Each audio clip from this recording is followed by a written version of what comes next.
more into the details, and euphemistically we could describe as the weeds of the project, heading toward having together a cogent and concise proposal that we can go to the public and the politicians with, hopefully, not hopefully, we will, in the month of May.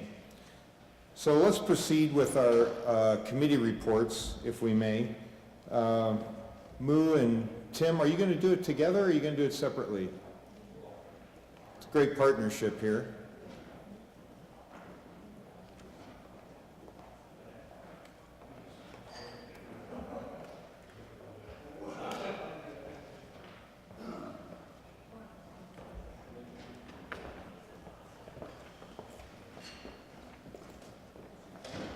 We're coming up, by virtue of our age, the youngest one let us up here, so. Good morning. I'm pleased to announce that from the private side, between the generosity of the Hale Foundation and Procter & Gamble, we have a $15 million commitment to leverage in very short order against some corporate strategies we put together and some individuals that we put together based upon Lee's input and Scott Provancher's input. More to come. Thank you. And we've been working, as I think you remember from our last time, at trying to figure out how to put the capital stack together and come up, and we've made a lot of progress. We're not going to dig into the weeds, as Bob referred to it today, but I'm going to give you a little bit of an overview and some of the challenges we have, and I'm going to have Matt Starman do that for you. Thank you. Good morning. And this is going to be a high-level overview. Most of you were here last month and saw, I guess, a little bit more expanded version of some of the numbers that are on the page with more footnotes and explanation. This is really a consolidated sources and uses. As we talked about last month, we've got ranges here because there's a lot of uncertainty still with a number of the sources. Municipal grants, we can confidently state now where the state has approved the $10 million. So if you couple that with the amount that the city's pledged to Music Hall, the low end of that range is a good solid number. And still we hope that there's other attempts to go back and get multiple additional grants in subsequent biennial budget rounds with the state. Tim just spoke to the private gift range. Still confident that 30 to 60 is a good number there. Historic tax credits I'll speak to in a couple minutes in more detail, but I think last month we talked about how zero was potentially a real outcome because of some of the challenges between state law and trying to couple the historic tax credits with publicly funded sources. A little bit of a light at the end of the tunnel now there. What really we want to talk about is the public funds buckets, still working from the $160 to $220 million range. And we'll get into a little bit more detail here on the subsequent slides. With regard to the types of funding sources from the public buckets, there's really two basic versions, either a property tax levy or a sales tax levy. We'll note that on the property tax levy side, the county could issue a property tax levy, or the other option that's been discussed is the Port Authority could also put a property tax levy on the ballot. The sales tax revenue option is really one that only the county can issue, and that would be another ballot referendum issue. Want to do a little bit of a compare and contrast, and you can see the numbers really scale whether you're under the 160 or the 220 project sizing buckets. One note that is a little bit different than last month: the interest rates that we're using here are taxable rates as opposed to tax exempt rates. And as our conversations with legal counsel have evolved, we're being more conservative here in showing the taxable rates. So that's a small difference in the overall interest cost that we would see under any of these scenarios.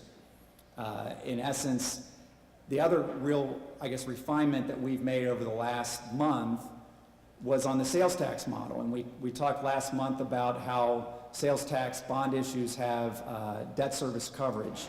And a simple way of thinking about that is for every $1.50 of tax revenue you generate, you're only using $1 of that to actually pay the debt service.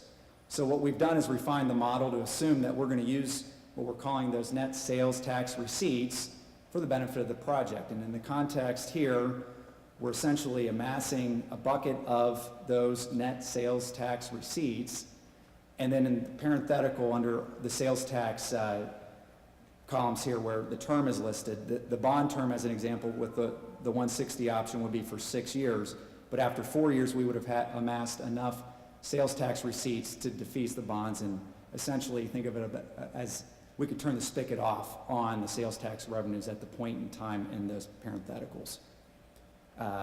In essence, kind of where the rubber meets the road, the cost for $100,000 worth of home ownership or property ownership would be $22 to $31 under the property tax scenario.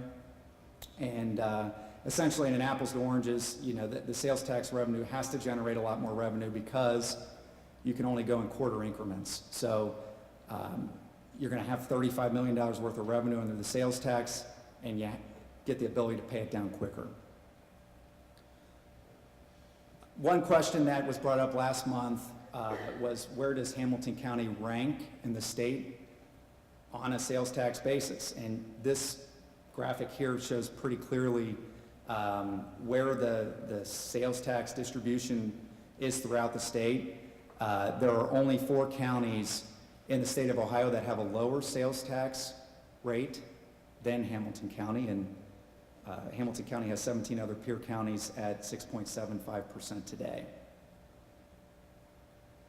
A little bit of the step forward. The historic tax credit issue is one that we've explored at really significant levels with legal counsel. Those conversations are ongoing, and we have a little bit of a light at the end of the tunnel here in terms of seeing the path to use both the public funding in conjunction with the historic tax credits. Those conversations are going to continue over the next week or two, and we would hope to have real clarity here in the short term on the viability of historic tax credits for both facilities. Another element here that we're working towards to kind of tie to Bob's schedule of being in a position to go in front of the elected officials in the month of May is to revise and optimize our financing schedules, taking into consideration timing of cash flow need as an example, and how we can really tighten up when and how we need to access the public funds. And then obviously the next step when we have all of those pieces in place will be to approach the decision makers and make the pitch. Any questions this morning? Okay, thank you.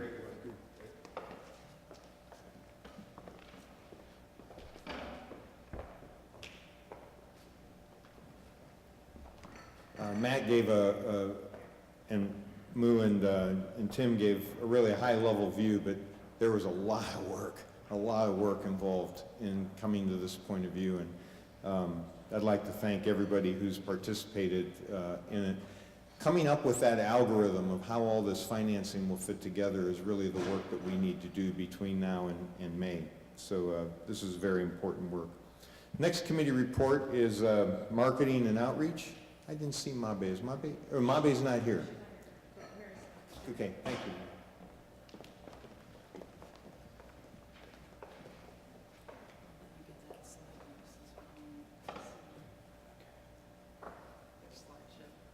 Good morning.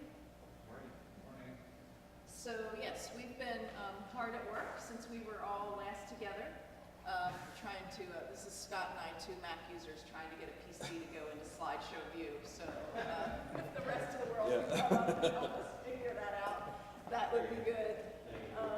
But when we were together last time, we had shared you can go to the next slide, kind of the overall Speak For Us idea, you know, built on this concept of if walls could talk, and these 2 buildings, you know, have so many collective memories of community and family and inside of them that, you know, really we just need to get people, remind them of the emotional connections they already have with these buildings, and of course the resident companies that exist within them. And so we've talked a lot about how, you know, we don't have to plant a new idea in people's heads. This connection already exists, and the whole campaign is built around really driving the emotional connections. Thank you. Go ahead, Scott. So the last time that we were together, we agreed that we would present this initiative and the overall idea to the music hall resident companies, and that is mostly finished. We met with all of the CEOs and leaders of each individual company, and then we were then invited to present to most of the boards. I think the May Festival is yet to happen. I think that's tomorrow. We met with Cincinnati Arts Association Board, the Opera Board, Symphony. There's still, the one left, but and the ballet. But actually, I think one of them called, maybe Scott would know, and said, we've already heard such positive feedback from the other meetings that you actually don't need to present to our board. They're bought in. So it's been very, very positively received so far, which is good. We did do a kind of a soft launch of the campaign at the opening day parade. Some of you may have seen images of that on the Facebook page, and we'll share a couple here too, so that was fun.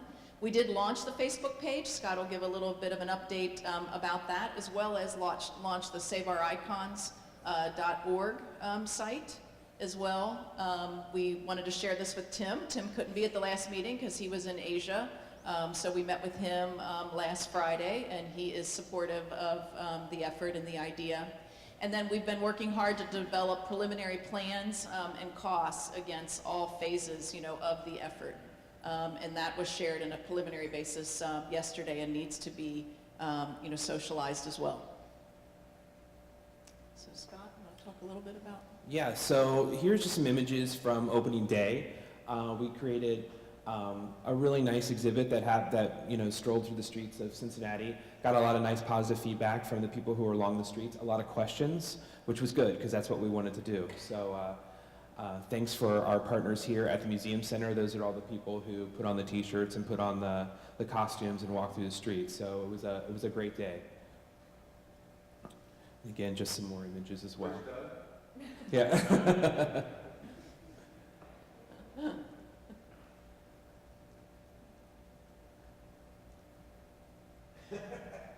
So we also launched Facebook as well on the same day as opening day. So I think we started off the day with 30 or so likes, and we're now to 1,405. So we're generating almost about 100 likes a day, so that's great, and it's been a really sort of soft campaign from that standpoint as well.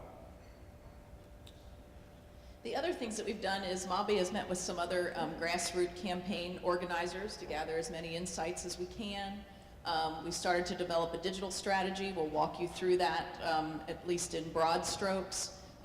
Developed an overall message track, which will soon be, kind of getting out to everyone, which includes, preliminary, Q&A. So if you get asked questions, by anybody out in the community, we can all make sure that we're sending, one cohesive, complete message. And then, as I said before, we're working on developing, the costs and production costs associated with this effort. So we've also, in accordance with the things that we've done with Facebook, we are also generating what our digital strategy will be. And the main thrust around this really is going to be about the content distribution. So right now about providing awareness, provoke discussion in communities, and create advocacy. So diagrammatically, this is just supposed to show that at the end of the day that we're going to use the SaveOurIcons.org website as sort of the hub of all information. And then from a strategy standpoint, thinking about from a social media as well as existing music hall and Cincinnati Museum Center digital sites on how we can sort of then draw all of that information back to the website as well, but making sure that from a website standpoint, it's going to be about recruitment as far as commerce, as far as making pledges, content creation, calendars, and news. Where social media is about the creation of content. We want this to be very a user engagement piece as well. So hopefully a call to action will be for people to provide their stories, to provide their experiences with both of these buildings, and that's where we will start to see that pop up through social media. Then that will be taken back to the website itself. So from a Facebook standpoint, really leveraging that from a story creation and sharing discussions as well as advocate creation. Twitter is about where we're going to use that as obviously broadband announcements, and Instagram and Flickr is about image creation and sharing. We're also looking into the development of a mobile application as well. experiential content engagement, interaction. We're working out how that will actually come together. We've looked at the idea, is there a possibility of generating a game as well from an engagement piece? And then, again, making sure that we're using and utilizing our existing assets as well. And then the other piece of this is not to forget, and that's what we're working on strategically, is sort of our non-digital sort of providers as well. So those who, we're kind of putting in the 55+ crowd as well that maybe not be on Facebook and that are not within this, but how do we get them and get their stories, because we don't want to alienate them as well. So what's next? The most important next step is in partnership with Market Vision. We're going to be conducting some research and making sure that we hear from all sorts of different segments of the community on this overall idea to make sure that it has the resonance we think it does, and to make any tweaks or refinements that need to be made to have it work as hard for us as possible throughout the life of this effort. So again, these guys indicated when they talked earlier, agree on the sources of funding, where these come from, approve an overall digital manager for the daily communications and things that need to happen, really starting now, develop our volunteer strategy and plan, again, through every phase of the effort, define community events to participate. So at every table, you'll see a calendar of events and a red Sharpie. We have just started to put together a list of events across Hamilton County, and other things, and we don't pretend that it's exhaustive at this point. So take a look through there, and if an event comes to mind that we don't have, please just mark it on, and then eventually we'll have a very comprehensive calendar. Not that we're going to show up at every single place, but at least we'll have the full picture, and we can then prioritize where are the right places for us to show up and in what way. So we'd certainly appreciate your help. We have extras if you even want to take one with you and think about it for a while and get it back to us. That's fine, and we thank you for that. Define the different community groups who are the right groups to really get enrolled and get engaged in this. And then, of course, start developing and executing some of these supporting elements. And then, of course, behind-the-scene tours we've talked about are important to help people start to understand, what the issues and problems are at both buildings. That's what we have. Any questions or thoughts? All right. Thanks very much.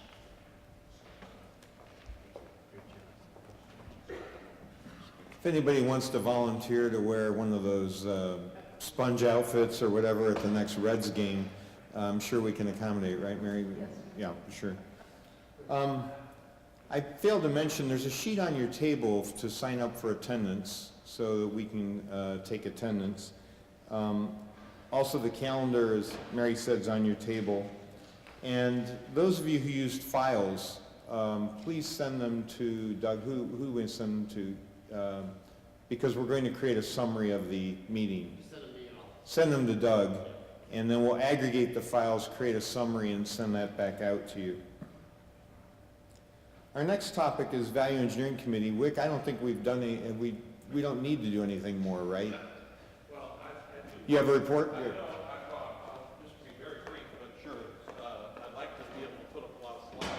Our committee did a lot of work, but all that work was done at the beginning. Yes. And Messer and Turner did our community a fantastic favor by all the effort that they put together in putting together these numbers, and the fact that we've reached this total amount of approximately $280 million.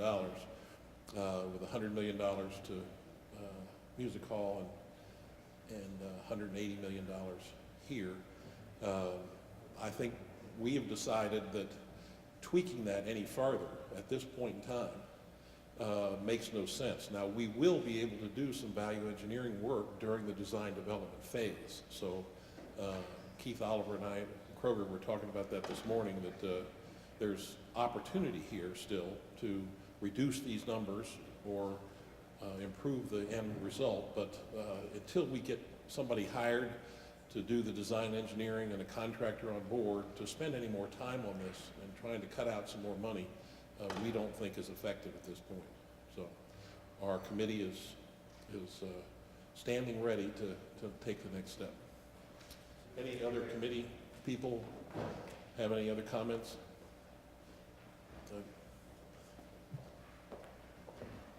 Committee's done great work, and it's been very, very busy. Our next topic is to get an update from Steve Leeper, who's kindly joined us today on Music Hall, and Adam. So Steve and Adam, please come on up. I'm sorry, I failed to introduce someone else. That's okay. Thanks, Steve.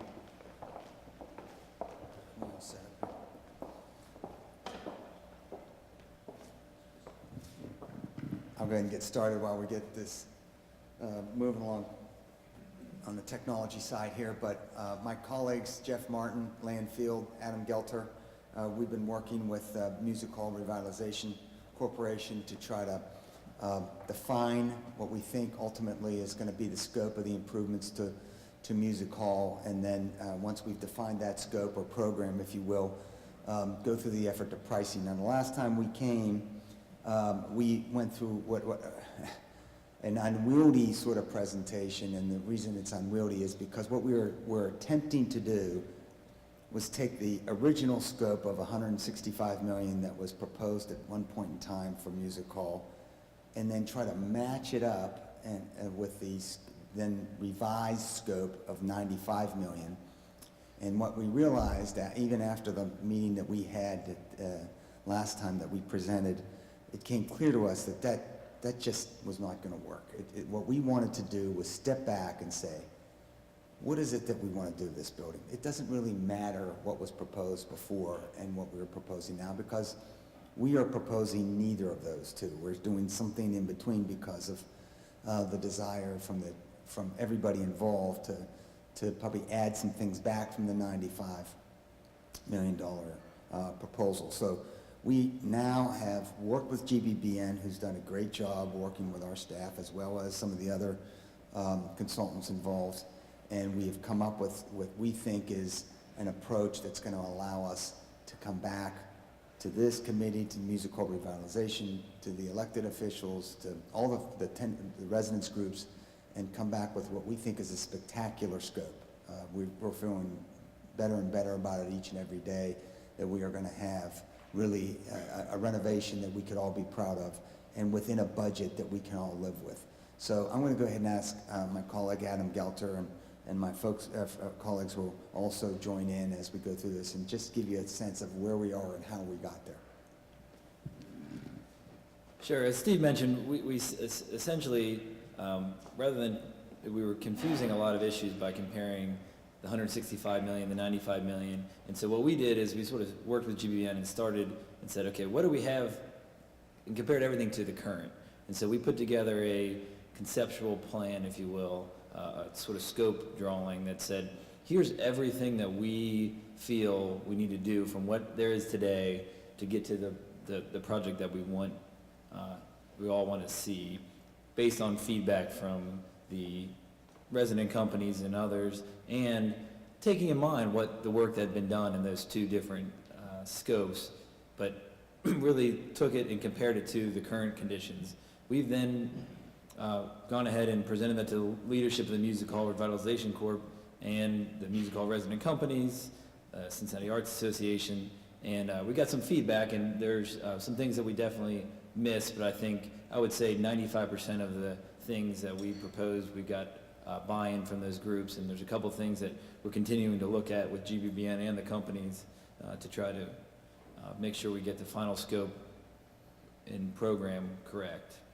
We then took that document, and we're in the process of working with three independent estimators to price this concept. So Messer, who's the contractor who's been working on the project from the beginning, and Venue, who is a consultant who's also been working on the project from the beginning, are both repricing this new concept. In addition, we felt it was important to introduce a new price estimator who doesn't have sort of some of the baggage that we have from the old thing, just to make sure we're not missing anything as we move forward here. And so we got that. And so this whole effort of sort of a restart, if you will, we've spent about $250,000 in design and estimating costs in order to get to this final scope. And my colleagues, Jeff and Lan here, have done the bulk of this work, but essentially this gives you just one slide of a couple hundred slides that we've put together to sort of... We were told in no uncertain terms by the chairman not to come with 58 slides to this presentation. So we have decided that we're somewhere in the 4 or 5 slide range, so please don't think that we've only done 5 slides worth of work. So, but this gives you a flavor of what we worked, of the presentation that we put together for the resident companies in particular, and said, here's our recommendation for each and every single thing we're planning on doing in the building, from, you know, lighting to major changes. And so this particular one is about how we're gonna get to a crossover behind the stage. But essentially, we laid out a recommendation, why we made that recommendation, and then if there was anything that was sort of still up in the air based on that recommendation that needed to be figured out, that was under the considerations. And so we tried to map it out for them in as much detail as we could. And I think, again, when we did this, and I think there was probably 100 recommendations, we think that we're, you know, down to trying to tweak probably 5 or 6 of those recommendations down to get to the right thing. The biggest thing is trying to get a second rehearsal space into the hall. That was something that the companies had asked for, and when we went through this process, we didn't put in, and we thought that that was something that would be okay to leave out. It was sort of the only thing we kind of didn't get into the building, and they came back and said, you know what, this is really important to us. We'd like to figure out a way to do it. So that's what we're working on now. These guys actually just came from the meeting talking about that. And so where we are now is we're trying to reach a final consensus on what that program is. So nailing down those last few things, and then from there, a final budget. So we are simultaneously working on these last pieces while we're getting the pricing done. And we actually think we'll have the first pass at an estimate from those contractors on Friday of this week. And then we'll need a couple weeks to take that, make sure we nail it down, and then layer in all the soft costs and other costs that will go in behind just the hard costs that those guys are providing us. And then from there, we'll figure out what the next steps are to get an overall plan to move that from, a conceptual stage to a complete project. And then just simultaneously, we are also, once we have this budget, we are going to be in communication with Moo and Matt and that team to make sure that some of the assumptions we're making, hopefully on the revenue side, the source side, is consistent, and we're not doing anything that's conflicts with, and so Scott and Matt, and we just need to keep that communication going. We think we have a good sense of what we can raise in the historic tax credit front, but we just have to make sure that don't trip on something that, and I think if I could just characterize it now, I think things are good. I think we're going to be able to come up with a spectacular project, come up with it within a budget that folks would deem as reasonable, and also a project that's going to show that we have the ability to raise some private capital that will enable the elected officials to feel like everybody's got some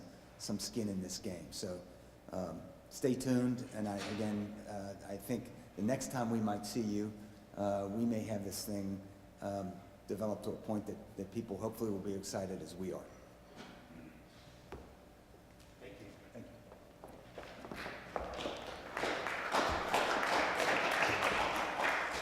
We're all very excited. I think, as you can see, everything is coming together around the 1st of May.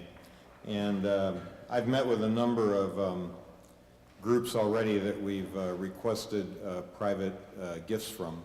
And I've also encouraged them to get back to me by the 1st of May. So I'm hoping that we can bring this all together by the 1st of May. And I'm going to ask Chip to talk now about the schedule and political plan. Yesterday,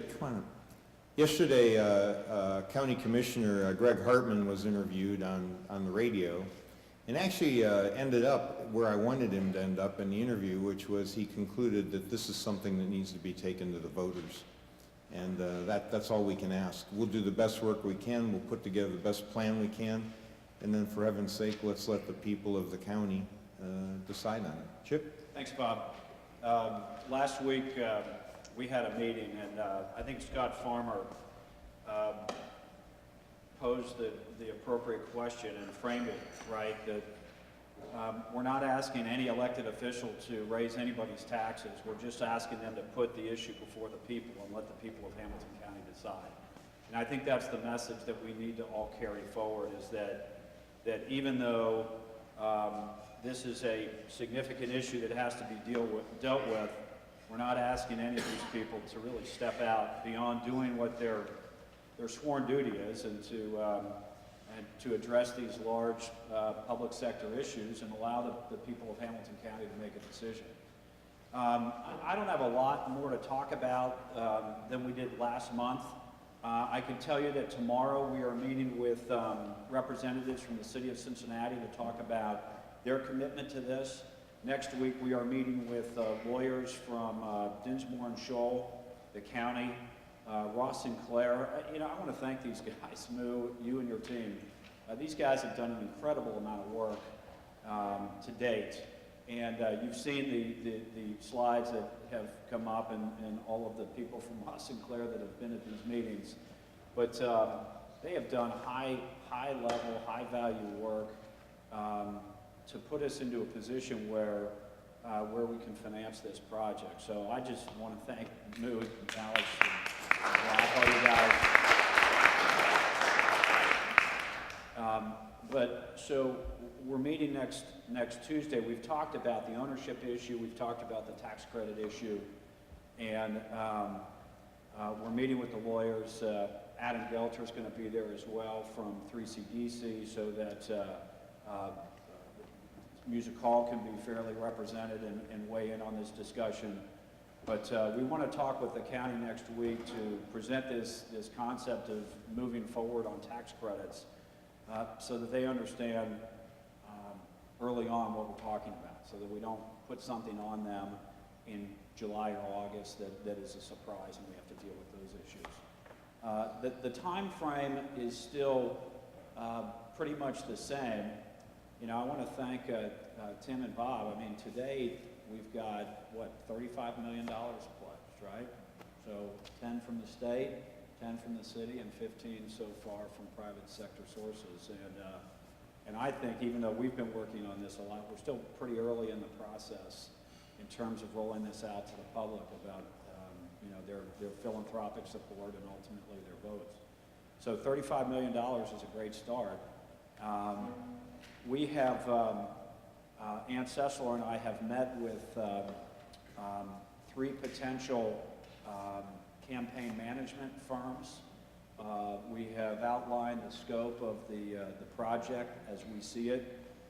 They have gotten back to us or are in the process of getting back to us what their recommendations are in terms of running a campaign and what the budget looks like. We had a presentation about the grassroots effort, and again, it's great. I think it's important. The next step with respect to the grassroots effort is how it coordinates with the political campaign moving forward.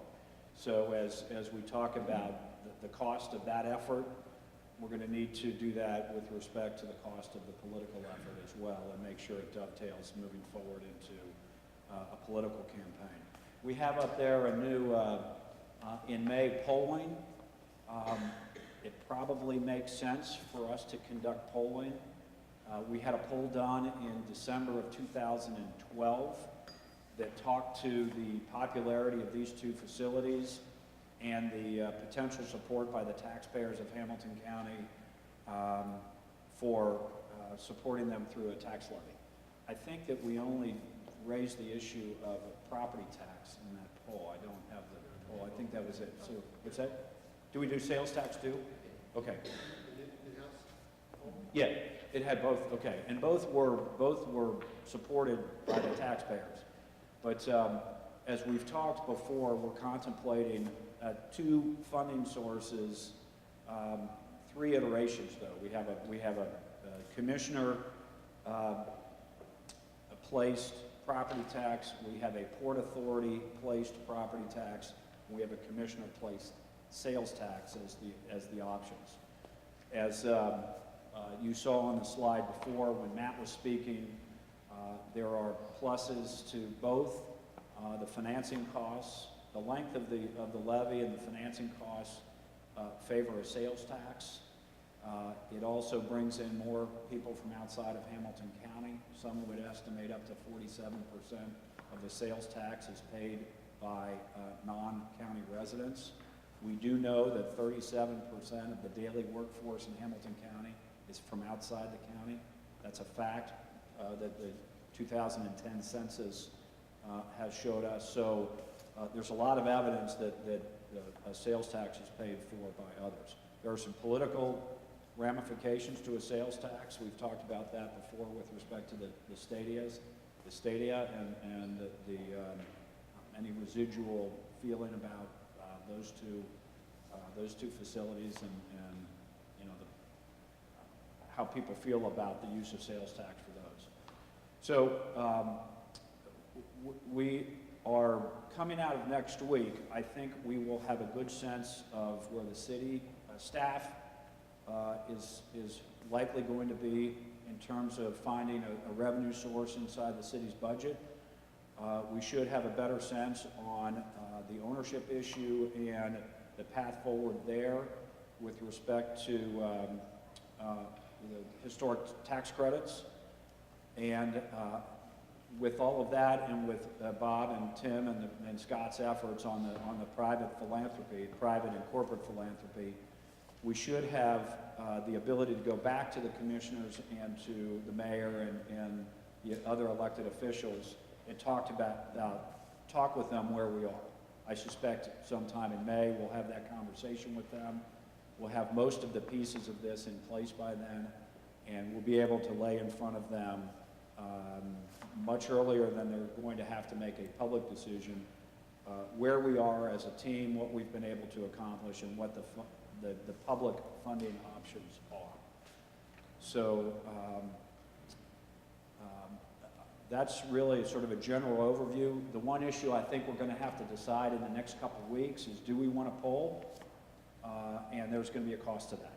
So Neil Newhouse did the poll in 2012. Neil is a national pollster.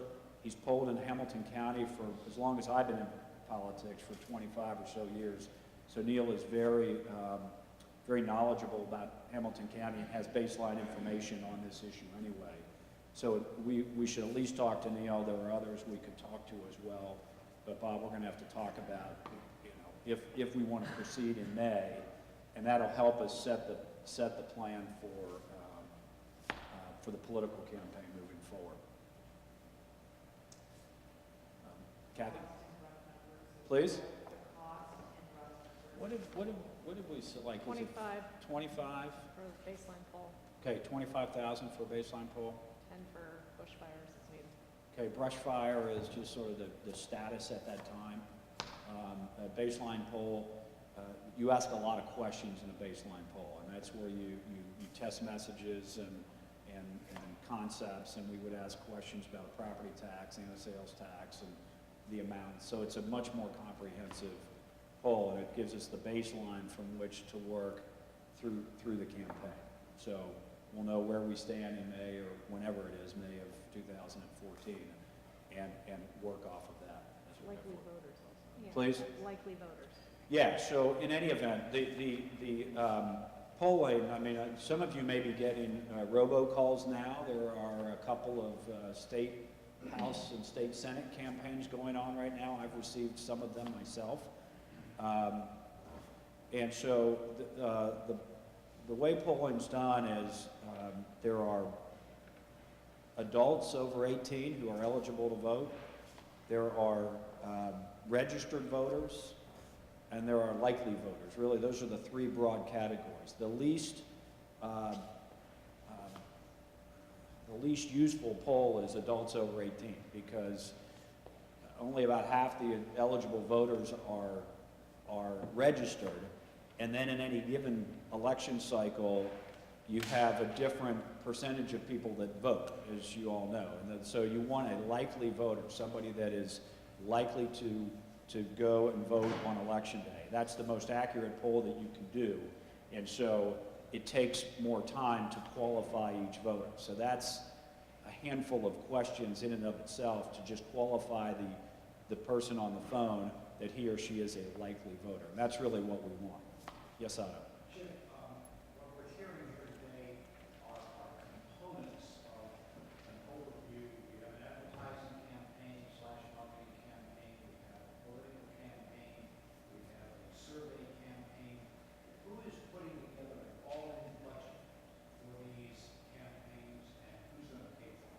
Well, right after this meeting, we've formed a ad hoc executive committee.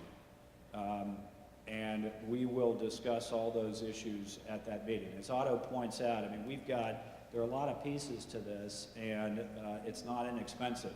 I mean, the grassroots campaign that we saw is to be impactful, it's got to be comprehensive, and I suspect not inexpensive. And so how does that impact our ability to raise money for a political campaign? How does that impact our ability to raise money for polling? So what we wanted to do by pulling this executive committee together is have a smaller working group that can deal with these issues between the task force meetings, so we can get better in line really how this is all going to play out. Because what we have up here is great, but right now it's not coordinated between now and election day in November. And so, thank you, Otto, for bringing that up. I mean, it's very important that we coordinate it, and I think that the exercises that have gone on have been helpful, because we've gone from a much larger funnel and it's coming, you know, a much more narrow focus, and you know, just so we know, once we form a campaign committee, that changes. It changes our opportunities to do things. We have to, there's financial disclosure, there's reporting. We're now in a political environment versus a grassroots or community environment. Right now, this is just a community effort. You guys are community representatives, and we can essentially do whatever we want.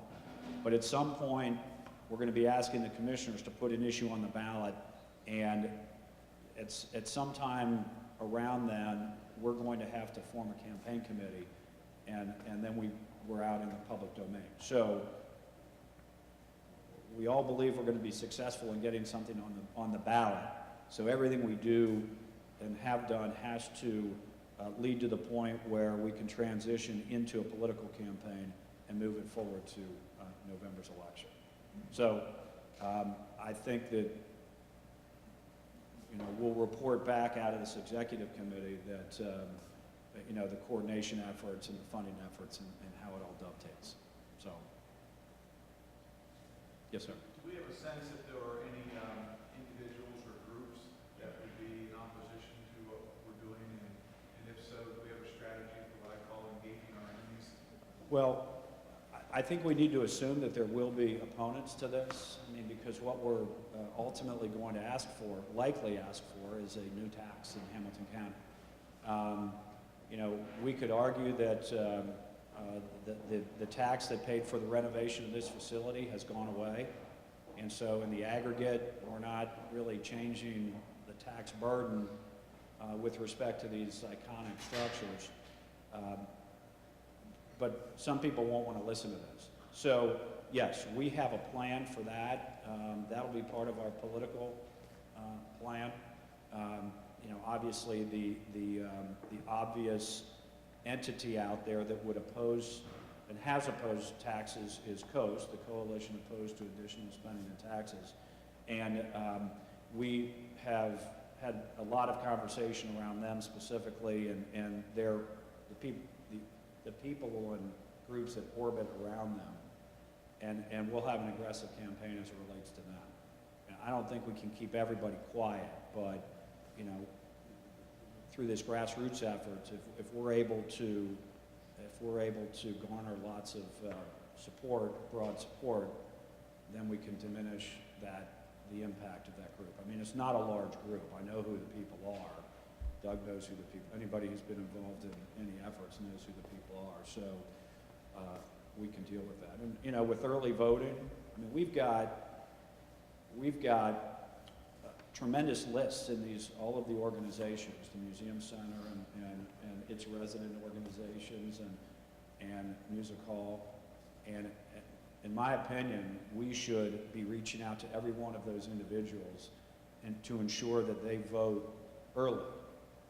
There are 30 days of early voting in Ohio, and we should have communicated with every one of those people, make sure that they have an absentee ballot in their hand, the first day that they can and vote.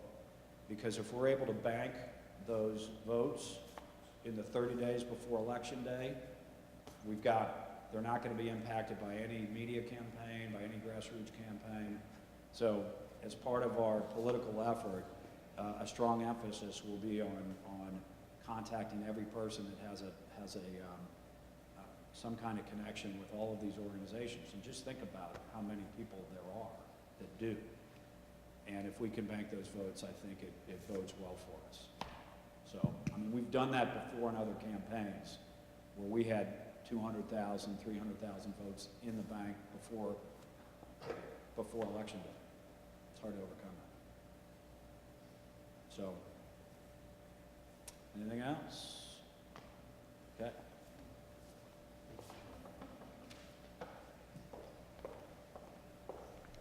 Thank you. Any other questions or comments or subjects that we should discuss? I'd like to propose that our next meeting as a full group, we'll have several committee meetings and executive committee meetings in between, would be May 14th, which is roughly a month from now, May 14th. That day there's a YMCA luncheon starting at noon, so rather than going 10 to 12, why don't we go 9:30 to 11, if we can? So I'll send a note out, but let's try for 9:30 on May 14th. We got a lot of work to do between now and then, but hopefully by the time we get together on May 14th, we'll have a single focus proposal, and we'll have a lot of our fundraising work with some determination. Thank you very much for all your hard work. This really is important, and I can just tell from the pictures of these two iconic structures and the organizations that perform in them, this is really critical to our community. So thank you very much. Look forward to continuing to work with you. Thank you.